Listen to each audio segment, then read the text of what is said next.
this edition, we look at the development of the Straumann Group through the eyes of its chairman, Gilbert Achermann, who has just celebrated his 20th anniversary with the company. When he joined in 1998, Straumann was based here in the Swiss village of Waldenburg and had just become a publicly owned company. Gilbert, this was your first office.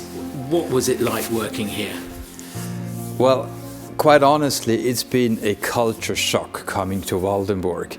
As you know, I've been working in the financial services industry, so I spent many years in New York, I spent time in London and in Frankfurt, and then actually moving to Waldenburg, and seeing here the cows and the countryside, that was quite a shock actually in the very beginning. This was my office when I started as CEO. And how did you feel? I liked it, because I saw so much potential in it. I liked the people. I saw the openness of conquering new ways of doing. All of that was very, very exciting. One of the things that became very clear to me is that this company needs to open up its mind. They become much more open-minded, international. We needed to start working on our, how open are we about conquering the world, how entrepreneurial are we, how much do we think outside of the box. All of this had to take place. We were looking for a motto to kind of combine the tradition of clinical, technical orientation, scientific orientation with a more commercial service orientation. And the motto that came out of all of this was simply doing more, which we then adopted. And in fact, it's still part of our actually culture in the organization.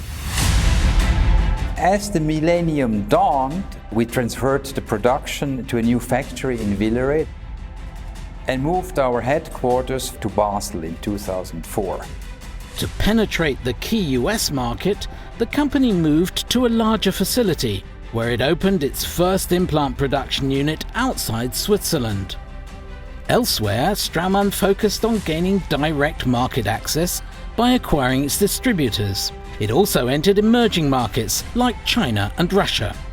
Having established itself in biomaterials, it was time to expand into other fields, including CAD/CAM prosthetics, guided surgery, scanning and workflow software. Another key strategy was to enter the fast-growing non-premium segment. We needed to have a stay in the value segment because we were premium only. Neodent was a highly reputable, actually formidable player in the value segment, the clear number one in Brazil. And we also understood we need to start looking at the value segment because there was much more dynamic there, faster growing, and today we have become the number 3 player in that segment. In 2008, the economic crisis struck. From full expansion mode, Straumann's sales, profits and share price suddenly plummeted. We've never seen a situation where we were affected by macroeconomic environment. So it took us quite a while to actually accept and learn that this is impacting us. Perhaps the most important decision was to bring back Marco Gadola as CEO. He was able to make the right and the tough decisions and to re-energize the organization. He had the advantage of knowing the organization, having been there before, so he knew what he could build on. He respected the past, built on the heritage, built on the foundation of the organization, and utilized what was there by just adding, kind of giving direction, orientation to the organization. For us, culture change was actually the top priority. To really make the right decisions, to pull everybody in the right direction, and to create a high-performance organization. What were the other priorities? Well, basically 3 things. One is to complement our product portfolio to address all different customer preferences in terms of designs, implant designs, clinical approaches.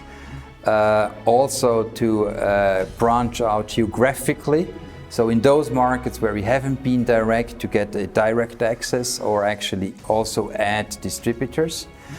Plus to transition from a, let's say, product organization into a total solution provider, meaning all the services that are needed and go with it. So we're talking biomaterials in case of bone augmentation needs or soft tissue management. We're talking of the prosthetics, the restorative components, so materials, but also in terms of the whole treatment process, which brings us to the digital suite. So I need the diagnostic ability to plan the treatment. I need the surgical planning. We're talking milling, we're talking printing. So we want to really be the partner that has all of this seamlessly integrated, so our customers can actually use us to provide a full treatment to their patients. In 2017, we stepped into the field of clear aligners, which offers a huge growth opportunity. We acquired ClearCorrect in the US, and we are in the process of growing it internationally, as we have done with some other brands. Now looking back, the key success factor of all of this, and the older I get and the longer I'm involved, I'm thoroughly convinced, is people.